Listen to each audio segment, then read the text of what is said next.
औज़ु बिल्लाहि मिनश शैतानिर रजीम। बिस्मिल्लाहिर्रहमानिर्रहीम।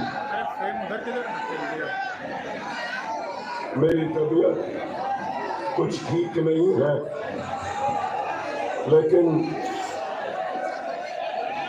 आपकी मोहब्बत थी, आपसे वादा था, इसलिए आपके दरमियान में आया हूँ।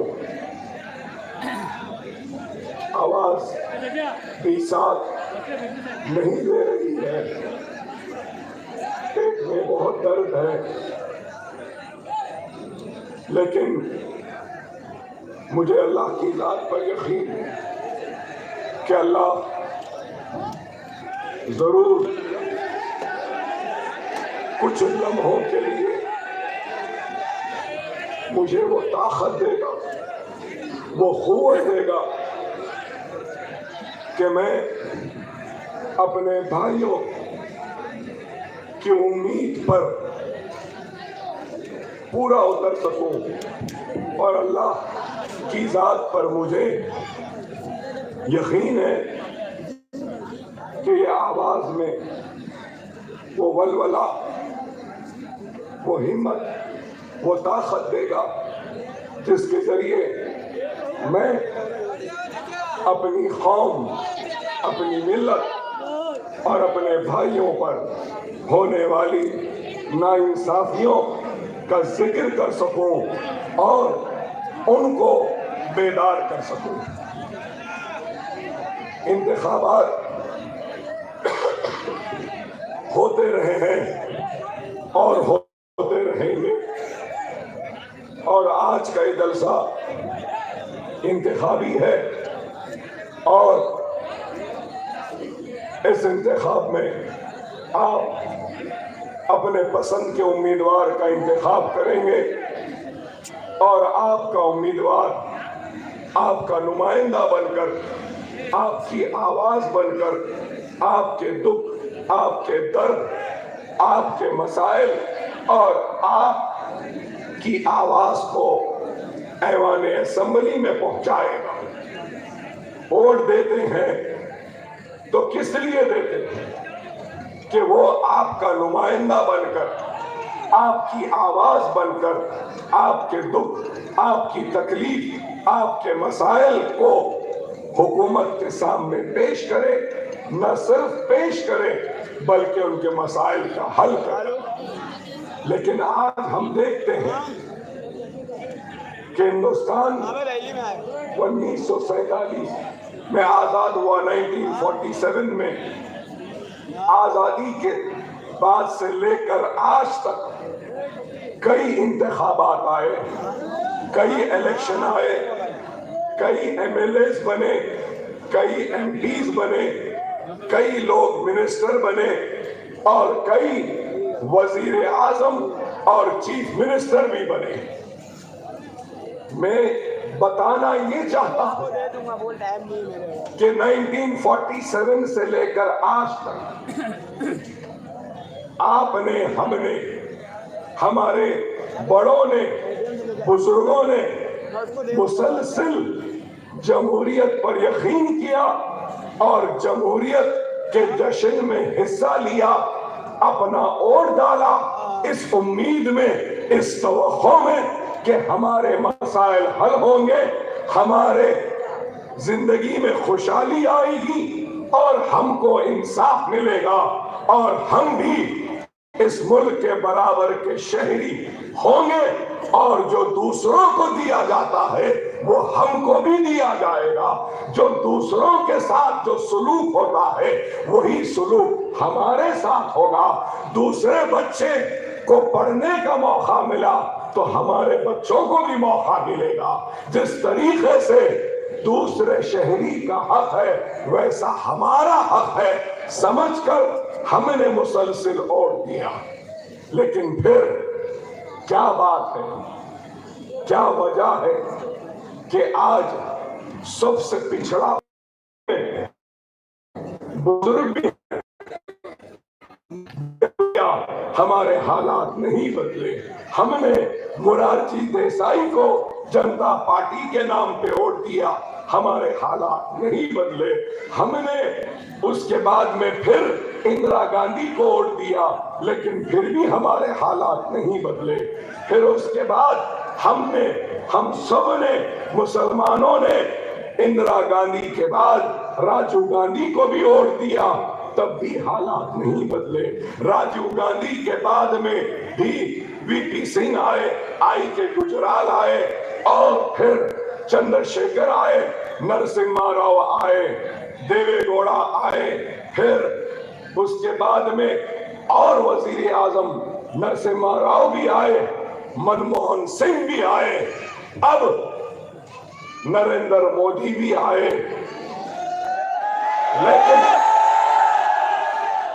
लेकिन हमारे हालात नहीं बदले। तो मेरा सवाल ये है, क्या हमने हर एक को नहीं आजमाया? हर एक ने हमारे बढ़ते हुए गुस्सों को ठंडा करने के लिए इंक्वायरी कमीशन डाले।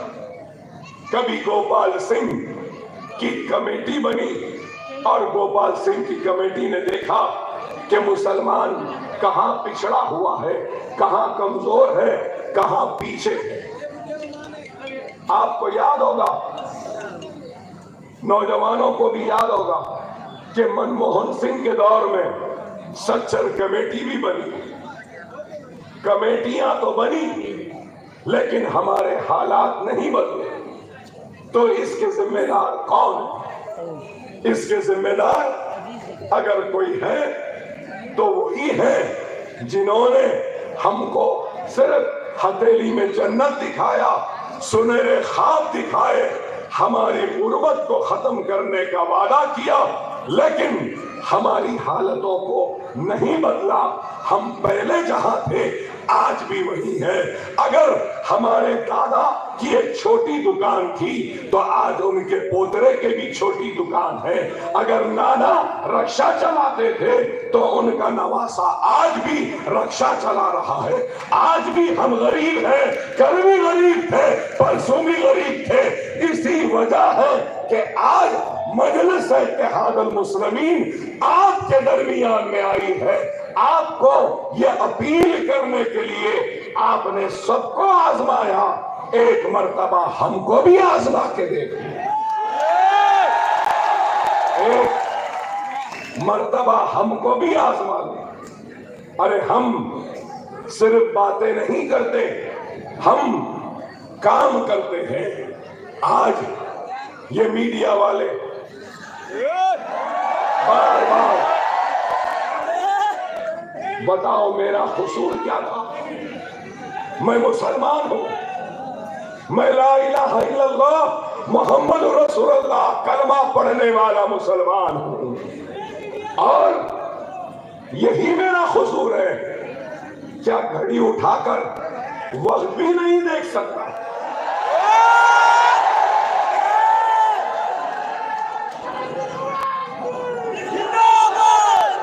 नाइंसाफी की हद है, बताओ। घड़ी पहनना छोड़ दूं, वक्त देखना छोड़ दूं? आप बताइए। अरे ठीक है, घड़ी देखी तो आपने ये वो फुला शुला जोड़ दिया। अरे मेरे घड़ी को देखे ना, मेरे घड़ी के देखने पे एतराज है तो कभी हैदराबाद आओ, मैं मेरी घड़ी के साथ मेरा काम भी बताऊंगा, वो भी तो देखो। गोदी मीडिया, मोदी मीडिया वालों, मेरी तुमसे अपील है कि आओ और देखो कि हमारा काम क्या है। अकबरुद्दीन ओवैसी अपने जेब से, अपनी जात से 25,000 बच्चों को फ्री तालीम दे रहा है। क्या हिंदुस्तान में कोई मोदी कोई योगी, कोई अमित शाह, कोई गांधी, कोई पवार, कोई शिंदे क्या 1000 बच्चों को अपने जेब से पढ़ा रहे हैं? मगर मैं पढ़ाता हूं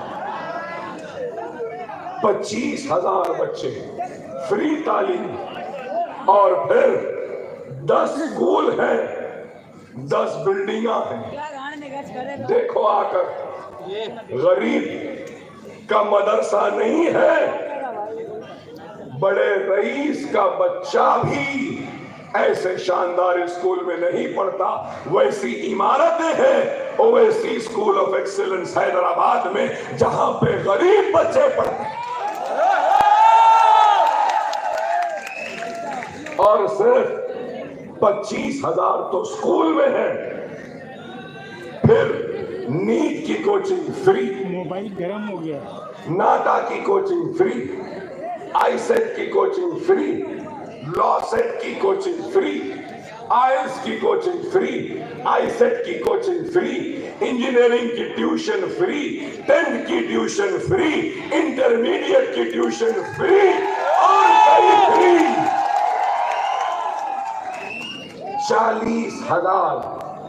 40,000 बच्चों को मुफ्त तालीम दी जाती है। क्या किसी ने किया? अरे बताना है तो ये बताओ ना, ये नहीं बताते। ये घड़ी देखे, ये मुस्कुराए, ये ऐसा करे। अफसोस तो ये है, अफसोस तो ये है कि इनके पास बताने को, दिखाने को, कहने को कुछ नहीं है, इसलिए अखबारों में इसी को दिखाते हैं। तुम काम बताओ ना, तुम अपनी कारकर्दगी बताओ ना, लेकिन नहीं। तकलीफ है यही कि ये लोग घूमते हैं, फिरते हैं और मुसलमानों को एक कर रहे हैं। हाँ, मैं फख्र से कहता हूं, फख्र से कहता हूं, डरे बगैर कहता हूं, मैं मुसलमान हूं। मेरा कलमा ला इलाहा इल्लल्लाह मुहम्मदुर रसूलुल्लाह है। ना मोदी से डरूंगा, ना योगी से डरूंगा, मैं सिर्फ अल्लाह से डरने वाला हूं।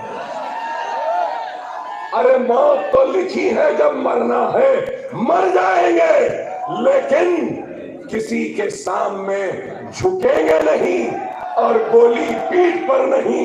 अल्लाह उसके रसूल की कसम, इतनी कमजोरी के बाद भी अकबरुद्दीन ओवैसी सीने पर गोली लेगा, पीठ पे नहीं।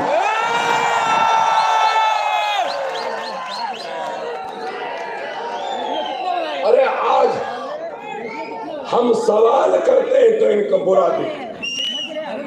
ये कांग्रेस, मैं क्या बोल रहा हूँ, आवाज नहीं। अगर आज हम पे जुल्म हो रहा, हमसे नाइंसाफी हो रही है, हमसे हक तलफी हो रही है, हमारे घरों पे बुलडोजर चल रहा है, तो इसका जिम्मेदार सिर्फ भारतीय जनता पार्टी, आरएसएस, संघ परिवार नहीं, इसके जिम्मेदार कांग्रेस की नाकामी है, उनकी नाहेली है, उनकी लापरवाही है। अगर वो लोग सही वक्त पे सही फैसले करते और जालिमों को, गुनहगारों को उनकी गुनाहों की सजा जेलों में डाल के देते, तो हमको ये दिन देखना नहीं पड़ता।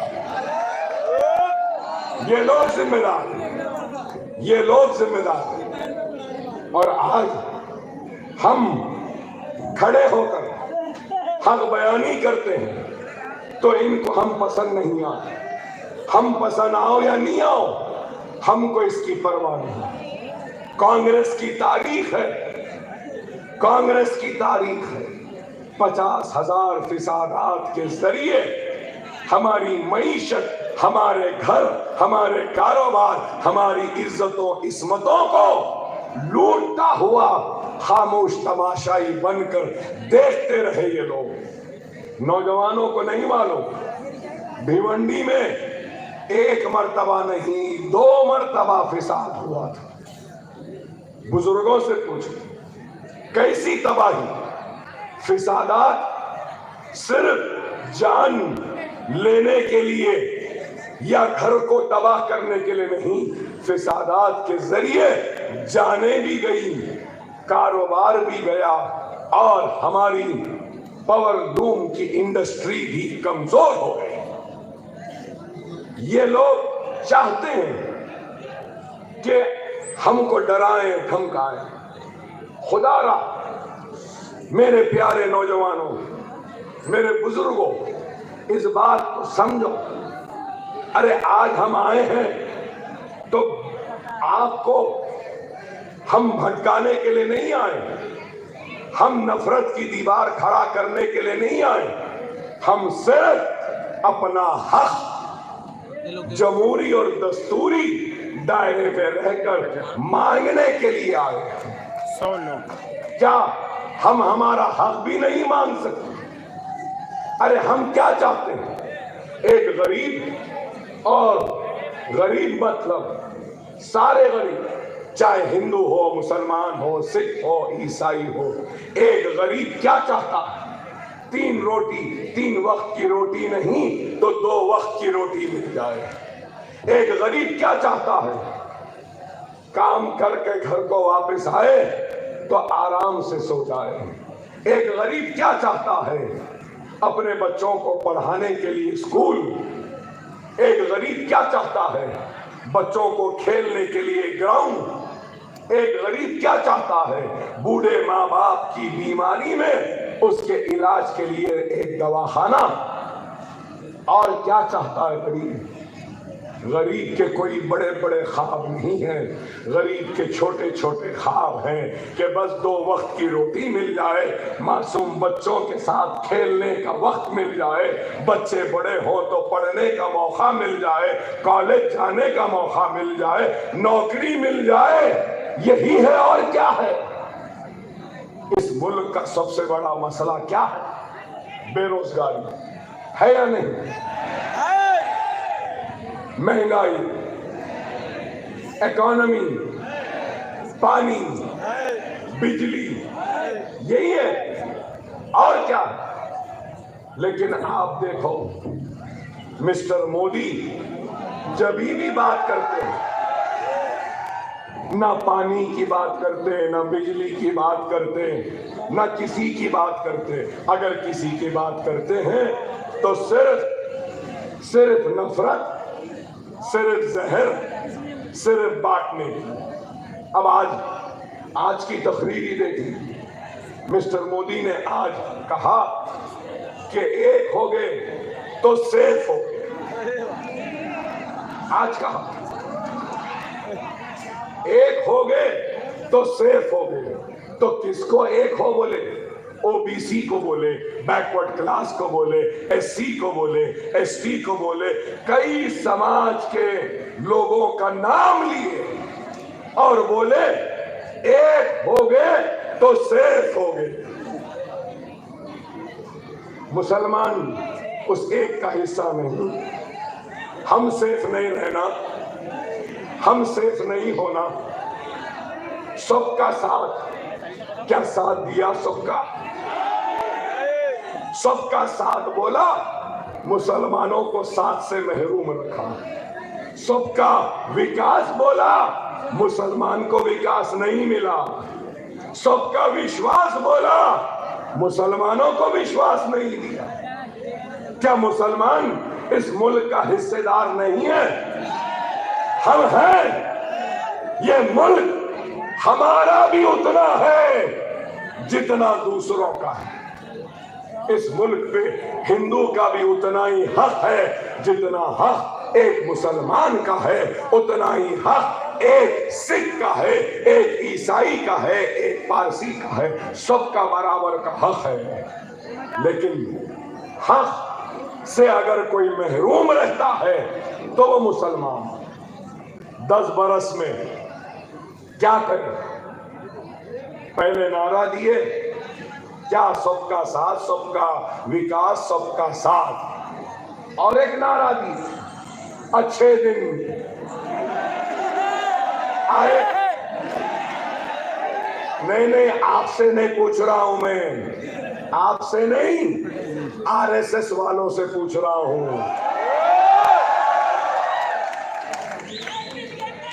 वीर सावरकर को मानने वालों से पूछ रहा हूं, क्या अच्छे दिन लाए, अच्छे दिन आए, अच्छे दिन दिए? ना खाऊंगा ना खाने दूंगा बोले, और हजारों करोड़ के खाने वाले घपलाए वाले अजीत पवार को फाइनेंस मिनिस्टर बना के बाजू बिठा लिए। वाह वाह। चलो, ये उत्तर प्रदेश के चीफ मिनिस्टर आए, वो क्या बोले? वो भी आए और क्या बोले? अरे यार दिखना चाहिए ना भाई। बटोगे तो कटोगे। यहाँ है मीडिया वाले सारे। अरे वो यहाँ बैठे, आपसे नहीं, ये बैठा है यहाँ पे, अरे ये बैठा है यहाँ पे।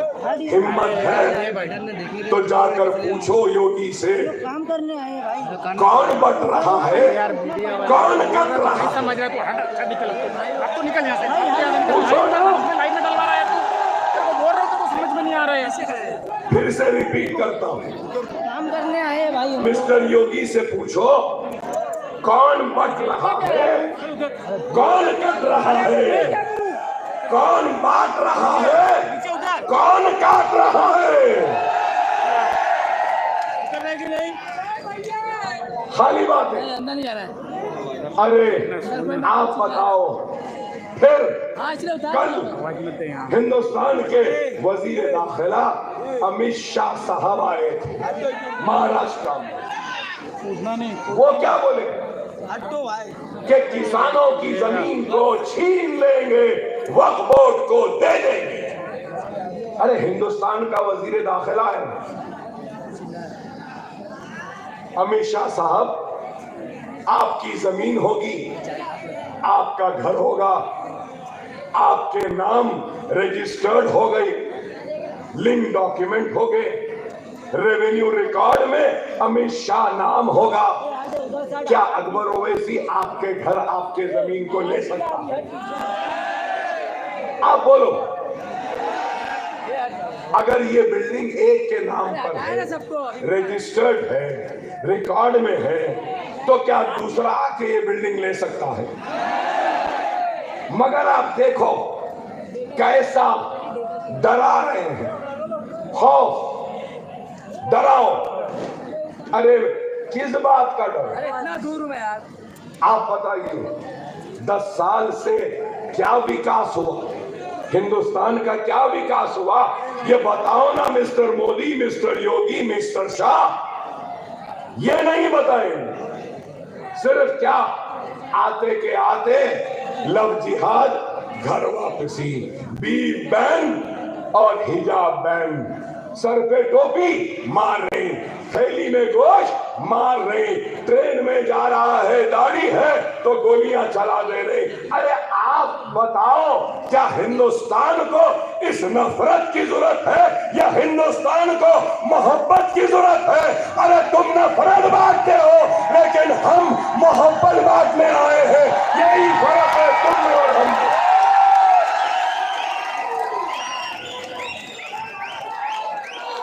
आप बताओ, कितना जुल्म, अकेले चलते हुए जा रहे हैं, चेहरे पे दाढ़ी है, सर पे टोपी है, तो रोक कर जेल सार के नारे लगाओ कह के मार रहे हैं, पीट रहे हैं। थैली है तो नहीं, इसमें बीफ है, बीफ बैन। चलो ठीक है, हमको मारे ना बीफ के नाम पर, हिंदुस्तान में कई जगहों पे बीफ के नाम पे मारे। अब मैं इन मीडिया वालों के जरिए ये सवाल करूंगा, बीफ एक्सपोर्टर से इलेक्टोरल बॉन्ड में मोदी योगी ने चंदा लिया,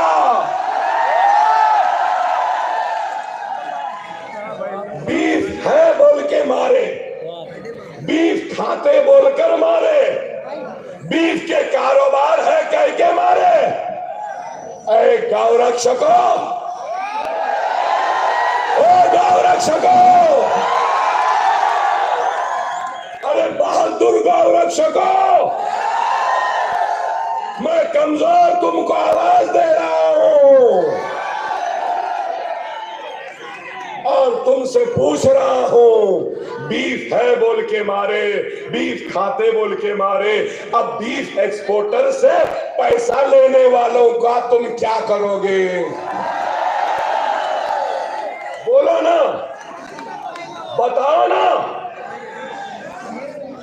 हमारे पास बीफ तो मारेंगे, मोदी के पास बीफ के पैसे तो नहीं, मोदी बड़े अच्छे हैं। क्या है बताओ? अब यही बात है ना, ये ऐना दिखाने की किसी में हिम्मत नहीं है, ये ऐना दिखाने की हिम्मत हमारे में है, इसलिए हमसे डरते हैं। दुनिया में पांच बड़े ममालिक जो बीफ एक्सपोर्ट करते हैं, चौथे नंबर पे हिंदुस्तान है। सालाना 25,000 करोड़ का बीफ हिंदुस्तान से बाहर जा रहा है और वो बाहर जाने का नतीजा है कि इनको चंदा देते हैं इनकी पार्टी को चलाने के लिए। क्या है बताइए? हिजाब के नाम पर मार। आपको याद दिलाऊं, क्या मिस्टर मोदी ने एक नारा नहीं दिया, बेटी बचाओ बेटी पढ़ाओ? तो बेटी पढ़ाओ बेटी बचाओ का नारा क्या सिर्फ हिंदू के लिए था? क्या मुसलमान बेटियों बच्चियों के लिए नहीं था? हिजाब पहनना क्या गुनाह है? इंटरनेशनल कोर्ट ऑफ जस्टिस हो या दुनिया की कोई पार्लियामेंट हो या यूनाइटेड नेशंस भी है, तो उसमें भी हिजाब करने वाली मुसलमान बहन फख्र से हिजाब करती है, जाती है और अपनी जिम्मेदारी और अपने फर्ज को निभाती है। तो हिंदुस्तान में हमारी बच्ची कॉलेज को हिजाब पहन के नहीं जा सकती। क्या ये नाइंसाफी नहीं है? अरे मैं यही तो बताना चाह रहा हूं। हिंदुस्तान का मसला क्या वीर फैन है? क्या हिंदुस्तान का मसला घर वापसी है? क्या हिंदुस्तान का मसला लव जिहाद है? क्या हिंदुस्तान का मसला ये छोटे मोटे चीजें नहीं है? हिंदुस्तान का सबसे बड़ा मसला है तो बेरोजगारी का है, बेघर लोगों को घर देने का है, महंगाई को कम करने का है, पेट्रोल की कीमत को गिराने का है, डीजल की कीमत को कम करने का है, गैस की कीमत को कम करने का है, बेघरों को घर देने का है। और इस मुल्क का सबसे बड़ा मसला अगर कुछ है तो नफरतों को खत्म करना और मोहब्बतों को बांटना, बटे हुए दिलों को एक करना, हिंदू मुस्लिम सिख ईसाई सबको एक नजर से देखना, यह है। क्या यह भड़काऊ भाषण है? अरे मैं तो मोहब्बत बांटने की बात कर रहा हूं, लेकिन आज बुरा दिखता है। मैं आपसे कहूंगा जैसा अकबरुद्दीन ओवैसी किसी से नहीं डरता, सिर्फ अल्लाह से डरता है। और अकबर ओवैसी का कलमा ला इलाहा इल्लल्लाह मुहम्मदुर रसूलुल्लाह है। तो आपको भी डरने घबराने की जरूरत नहीं है। हम तो लड़ते आए हैं अपनी हक की लड़ाई जमहूरी अंदाज में, दायरे दस्तूर में लड़ते आए हैं और लड़े रहे हैं और लड़ते रहेंगे जब तक हमको हमारा दस्तूरी हक नहीं मिलता। हम लड़ते रहेंगे, लड़ते रहेंगे, लड़ते रहेंगे, हार और जीत की परवाह करे बगैर लड़ते रहेंगे। और ये कहना चाहता हूं, ये मुल्क जितना माथे पे तिलक लगाने वाले का है उतना ही ये मुल्क सर पे टोपी पहनने वाले और चेहरे पे दाढ़ी पालने का भी है। ये मुल्क ना नरेंद्र मोदी की जागीर है, ना अकबर ओवैसी की जागीर है। ये मुल्क सबका है, ये मुल्क सबका है। सरदार का भी है, पारसी का भी है, सबका है। लेकिन ये लोग सिर्फ डराना चाहते हैं और समझ रहे हैं कि डर जाएंगे। अरे मैं इस मजमे की इजाजत के साथ ये बात कहना चाहता हूं, अगर मेरी बात से मुत्तफिक है तो मैं नारा लगाऊंगा, उसके बाद कहना। मैं कहना चाहता हूं इस मुल्क के जिम्मेदारों से, इस मुल्क के जिम्मेदारों से कि मुसलमान ये मुल्क का वफादार था, है और रहेगा। अल्लाह ना करे अगर कोई ऐसा वक्त आएगा इस मुल्क के लिए सबसे पहले अपने सीनों और गर्दनों को पेश करने वाला मुसलमान होगा और मुसलमान ही रहेगा। अरे जिनको जाना था वो चले गए, हम यहीं के थे, यहीं के हैं, यहीं के रहेंगे। नारे तकबीर, नारे तकबीर, नारे तकबीर। हिंदुस्तान, हिंदुस्तान। देख लो देखने वालों, हमारे सीने को फाड़ के देख लो। हमारे एक एक खतरे में इस मिट्टी की वफादारी और इस मिट्टी की खुशबू आई। हमने इस मुल्क को सजाया है, संवारा है। हम ये मुल्क के हैं, इस मुल्क के रहेंगे। आपसे यही कहूंगा कि खुदारा वक्त और हालात को समझो। अगर ईमान होगा, जज्बा होगा, हिम्मत होगी तो फिर कोई तुम्हें रोक नहीं सकता। मेरी तकरीर के वक्त शुरू जब किया तो बमुश्किल आवाज निकल रही थी, लेकिन देखो कि अब खुल गई आवाज। ये अल्लाह का करम है, आपकी दुआएं हैं, आपकी मोहब्बत है, आपका खुलूस है, आपसे रिश्ता है, इसलिए अल्लाह ने इस आवाज में फिर से ताकत दे दी।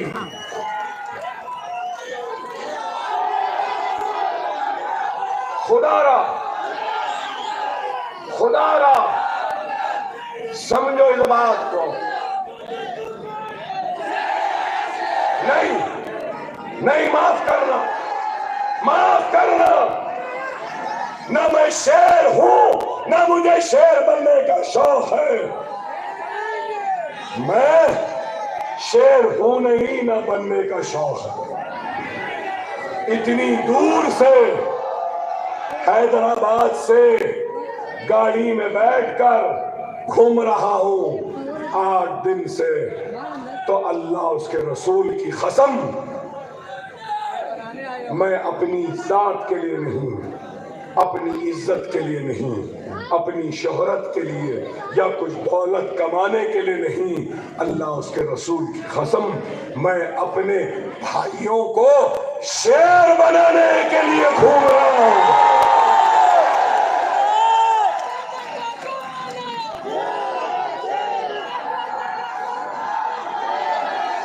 एक अकबर है,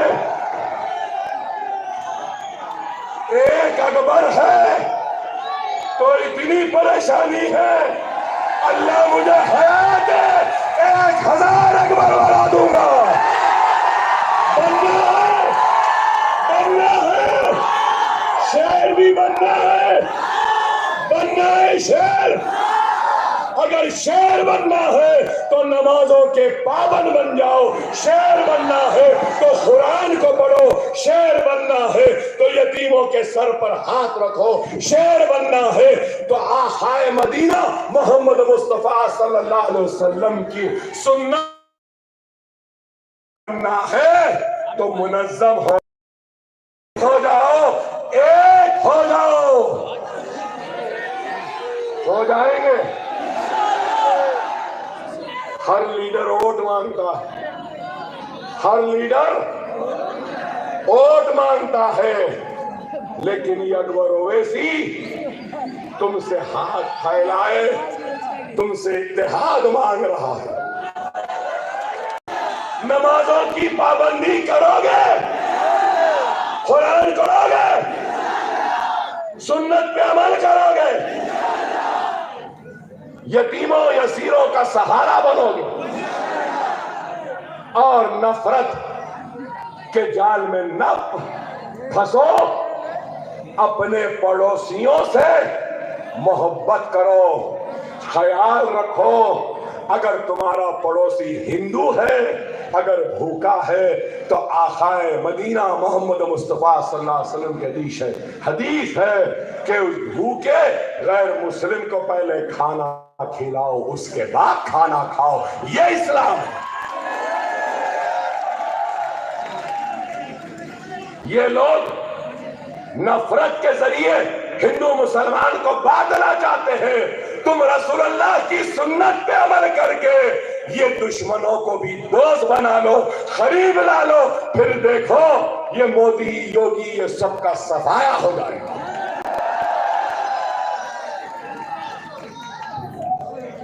अल्लाह अल्लाह अल्लाह हर किसी को ऊंचा मुकाम देता, नीचे से ऊंचा बना कोई।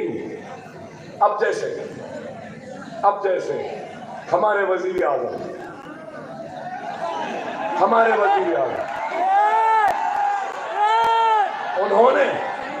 उन्होंने खुद कहा, मैं नहीं कह रहा हूं, मोदी साहब ने खुद कहा कि मैं चाय के ठेले पे चाय बेचता।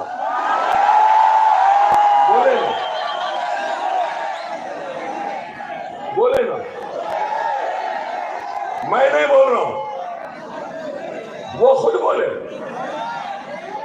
मगर हमारी जमहूरियत की ताकत को देखो, हमारी जमहूरियत की ताकत को देखो कि चाय वाला वजीर आजम बन सकता है। ये हमारी जमहूरियत की खूबसूरती। हाँ, वो भी बोले सही है, बोले थे कड़क चाय नरम चाय, बोले, ये भी बोले। हाँ, और एक बात भी बोले थे, नाली में से गैस निकाल सकते, ये भी बोले। हमारे वजीर आजम बड़े बड़े बातें करते हैं, बड़े बहुत। मगर मैं क्या कहता हूं मालूम आपको, एक फकीर था बादशाह बन गया। क्या? एक फकीर था बादशाह बन गया। एक बादशाह था वो फकीर बन गया। सुन रहे, समझ रहे? एक फकीर था बादशाह बन गया, एक बादशाह था फकीर बन गया। अरे अफसोस तो इस बात का है, वो फकीर जो बादशाह बन गया उसमें बादशाहत नहीं आ सकी, लेकिन वो बादशाह जो फकीर हो गया उसके फकीरी में भी बादशाहत थी। और वही फकीर मैं हूं, वही फकीर आप हैं। लेकिन हमारी फकीरी में भी बादशाहत है। अल्हम्दुलिल्लाह। अब वो कौन बादशाह है जिसकी बादशाहत में भी फर्क? अब अगर फकीर आपको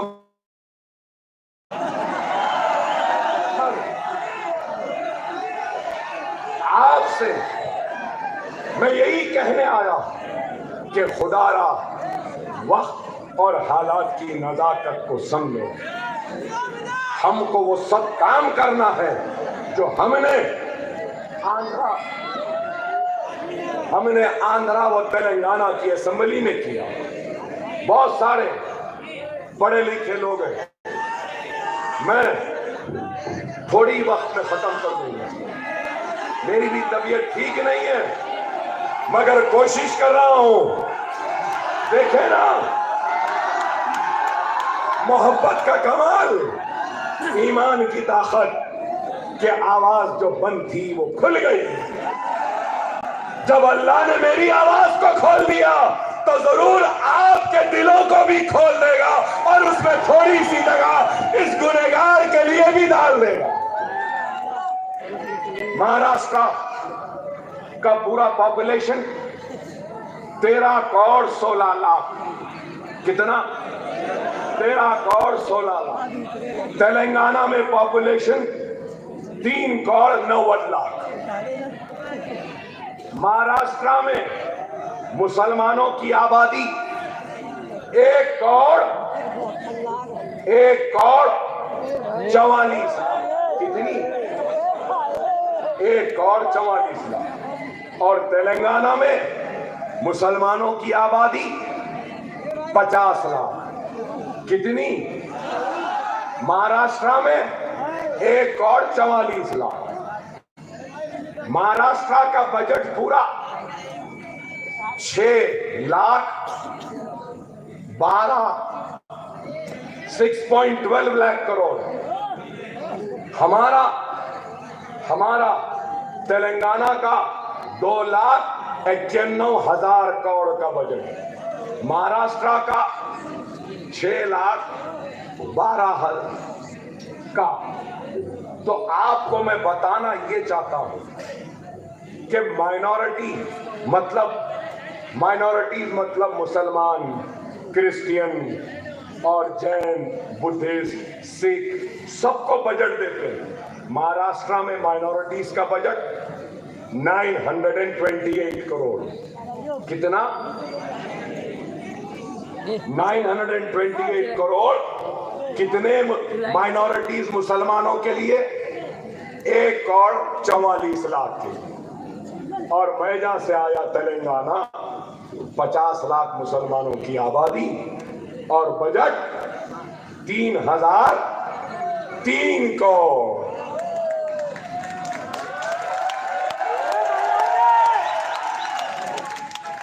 अब आप बताओ मजलिस आना था नहीं आना था? यहाँ पे आप बोलो। वहां पे 3,003 करोड़, वहां पे मुसलमानों को 4% रिजर्वेशन, वहां पर 28 लाख बच्चों को स्कॉलरशिप, वहां पर 3 लाख बच्चियों की शादियां 1 लाख रुपया एक शादी के लिए दिया गया। तो फिर यहां पे वो काम क्यों नहीं? यहां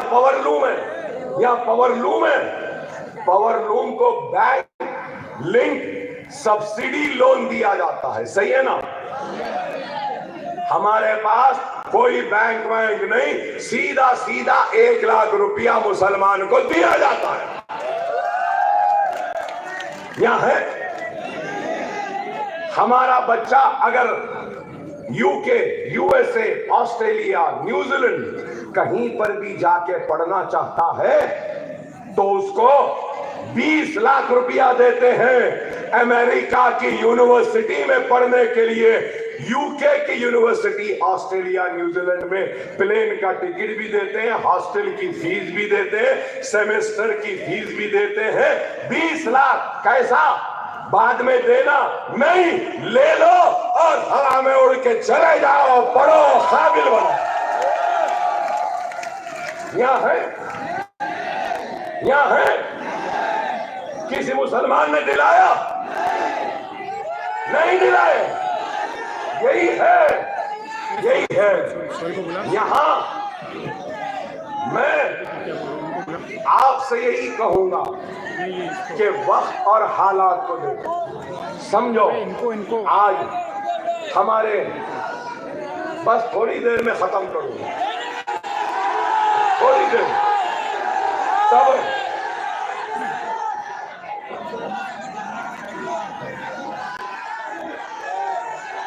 एक मिनट भाई, अहम बात कर रहा हूं, अहम बात कर रहा हूं।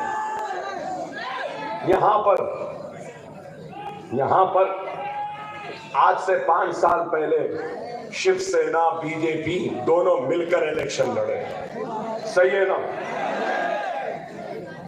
इलेक्शन हुआ, दोनों बिछड़ गए, लैला एक तरफ मजनू एक तरफ, चले गए, हो गया। बोले नहीं। उसके बाद उद्धव ठाकरे, शरद पवार, कांग्रेस मिलके हुकूमत बनाए ना। चंद साल चली, उसके बाद शिवसेना टूट गई ना। शरद पवार की एनसीपी टूट गई ना। अब हमारा प्यारा मुसलमान भाई, ये नरम दिल होता है बहुत। बेशक मोमिन की सिफत है कि वो नरम होता है, माफ करता है मोमिन की निशानी। मेरे आका मोहम्मद मुस्तफा सल्लल्लाहु अलैहि वसल्लम की भी तालीम है, रास्ते में कांटे बिछाते थे तो माफ किया। फाते मक्का हुए तो गर्दन झुकी थी, नजरें नीची थी। लोगों ने पूछा, या रसूल अल्लाह, हम फाते हैं, फिर आपकी गर्दन नीचे क्यों, नजरें नीचे क्यों?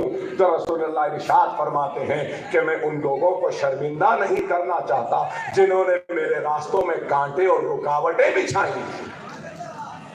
ये मेरे आका। और महाराष्ट्र का मेरा मोमिन भाई भी वैसी है। अब कई लोग बोल रहे हैं हम उद्धव सेना को वोट दें, बोल रहे मैं अभी बात खत्म करता हूं, आगे बढ़ता हूं। कई बोल रहे हैं, खैर हर एक की मर्जी, हर एक का इख्तियार, वो जिसको चाहे दे सकता है।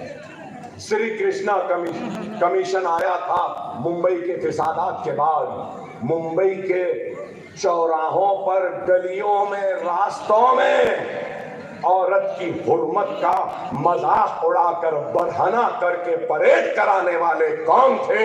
वो मुझसे बेहतर आप जानते, मैं नहीं। ठीक है, चलो हो गया। उद्धव ठाकरे, शिवसेना की आइडियोलॉजी क्या है? आइडियोलॉजी मतलब एक सोच और फिक्र होती है।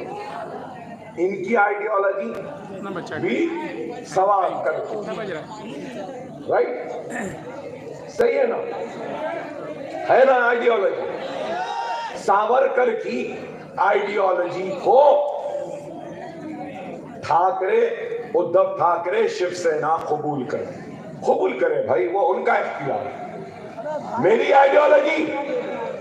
आइडियोलॉजी सरकार मदीना, उनकी सुन्नत। मेरी आइडियोलॉजी, इनकी आइडियोलॉजी वीर सावरकर है ना?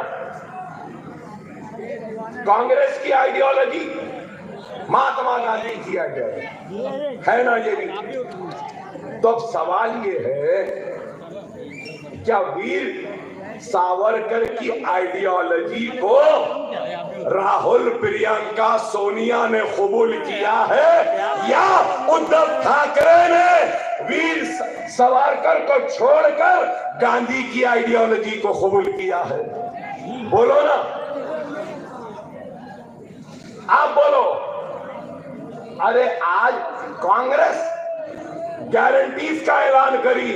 अरे गारंटीज तो छोड़ो, औरतों को फ्री ट्रैवल, गैस का सिलेंडर, ये वो, हमारे पास भी बहुत बोले, हथेली में जन्नत दिखाए, कौन सी गारंटी, किधर की गारंटी, कहाँ है पता ही नहीं है। ऐसा है कि ये दे देंगे, वो दे देंगे, वो दे देंगे, वो सब कुछ नहीं। सबसे पहले उद्धव ठाकरे, सोनिया गांधी, राहुल गांधी, आदित्य ठाकरे, अजित, अब हमारे शरद पवार, सुप्रिया सूले, ये सब लोग मिलके ये एक बॉन्ड पेपर पर सबसे पहली गारंटी देना, इलेक्शन के बाद में सीट आओ या नहीं आओ, इख्तियार आओ या नहीं आओ, हम एक दूसरे को नहीं छोड़ेंगे। क्या इसकी गारंटी है? क्या इसकी गारंटी है? फिर से मोदी साहब अगर चले गए ना, मातुश्री बोलते ना, मातुश्री है ना ठाकरे साहब का घर, अगर मोदी साहब मातुश्री चले गए तो उद्धव ठाकरे मिस्टर मोदी से गले मिल लेंगे, योगी दोनों को फूल पिला लेंगे, अमित शाह ऐलान कर देंगे कि ठाकरे और बीजेपी एक हो गई। गया वोट डाले थे, ले जाके वो मोदी के कदमों में डाल दिए। पवार, अजीत पवार, शरद पवार, क्या कोई यकीन से बोल सकता है पवार साहब मोदी साहब से नहीं मिलेंगे? बोल सकते? अरे भाई किसी का भी भरोसा नहीं है, कोई भी मिल सकता है। हद हो गई। समाजवादी पार्टी अब बीजेपी की एजेंट बनकर महाराष्ट्र में काम कर रही है और मजलिस को शिकस्त देने का रोल प्ले कर रही है। क्या गलत है? बोलो, गलत है क्या? बोलो, क्या बात है? हमसे नफरत इसलिए नहीं, ये लोग अगर आए तो बहुत करेंगे, बहुत काम करेंगे, ये नहीं आना तो ये नहीं आने के वास्ते किसका इस्तेमाल? एक हमारे भाइयों का इस्तेमाल। अफसोस, मैं बड़ी इज्जत और कदर करता हूं मेरे हर भाई की, चाहे वो कहीं पर भी हो, मुझे खुशी होती है कि मेरा भाई है ना, हमारा ही कलमा को भाई है ना, मगर अफसोस कि इनको नहीं। और एक बात, गारंटीज तो दे दिए, ये करेंगे वो करेंगे, क्या आपको मालूम? आपकी विधान परिषद बोलते हैं, राइट? विधान परिषद क्या है मालूम? Legislative council. महाराष्ट्र में पहली मर्तबा विधान परिषद में एक भी मुसलमान नहीं है, एक भी मुसलमान नहीं है। क्या है ये बताओ? तारीख में पहली मर्तबा विधान परिषद में मुसलमानों की नुमाइंदगी नहीं है। क्या कर रहे हो पवार? क्या कर रहे हो गांधी? क्या कर रहे हो समाजवादियों?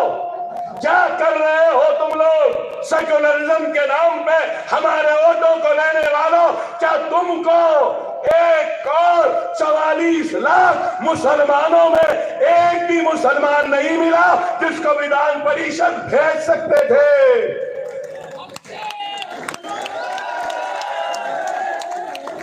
नहीं भेजे। अरे भाई, यही है, जब हमारा मामला आता ना तो सब हमसे बोलते हैं ऐसा है, वैसा है, ये है, वो है, वोट दे दो, वोट दे दो। हम वोट देने की मशीन बन गए हैं। कभी गांधी को वोट दिया, कभी जनता को वोट दिया, कभी समाजवादी को दिया, कभी यादव को दिया, कभी लालू को दिया, कभी रेड्डी को दिया, कभी राव को दिया, कभी पवार को दिया, कभी पटेल को दिया, कभी पाटिल को दिया। अरे क्या कभी तुमने मुझको दिया? अरे वक्त है, मुझे दे दो। तुम्हारा नुमाइंदा मैं बनूंगा, तुम्हारी नुमाइंदगी मैं करूंगा, तुम्हारी हक की लड़ाई मैं लड़ूंगा। इंसाफ के लिए हम लड़ेंगे। जब तक जिंदा हो आता रहूंगा, दिलों को जीतने की कोशिश करता रहूंगा। हारता हो तो हार जाओ, मुझे परवाह नहीं। मैं इलेक्शन जीतने तो बेशक आया हूं, लेकिन इलेक्शन के साथों साथ अपने भाइयों के दिलों को जीतने के लिए ज्यादा आया हूं। हकीकी फातेह वो होता है जो दिलों को फतेह कर ले। और फिर कह रहा हूं, तकरीर शुरू करा, आवाज नहीं थी। आप मायूस थे कि अकबर साहब की आवाज नहीं है, लेकिन देखो अल्लाह का करम, इल्लल्लज़ीना आमनू व आमिलुस सालिहात। अगर अमल सच्चा साले तो दुनिया की कोई ताकत तुमको रोक नहीं सकती। अगर आप सच्चे हैं, मैं सच्चा हूं, हमारे ईमान में साले है, तो फिर हमारी कामयाबी को कोई नहीं रोक सकता।